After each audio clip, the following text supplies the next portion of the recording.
तरुणांमध्ये सध्या हेअरफॉल ही समस्या खूप बघायला मिळते, तर याची नेमकी कारणं काय? हेअरफॉल हा खूप कॉमनली आपल्याला बघायला मिळतो. तर आयुर्वेदात हेअरफॉल कशाने होतो, तर आपल्या आहारात लवण रसाचाच म्हणजे खारट रसाचा अतिवापर असल्याने.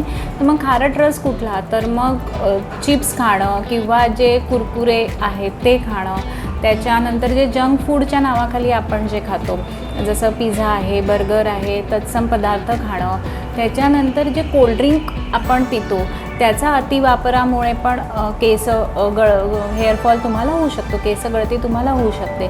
त्याच्यानंतर डोक्यावर खूप गरम पाण्याने आंघोळ करणं, याने पण तुम्हाला हेअरफॉल होऊ शकतो.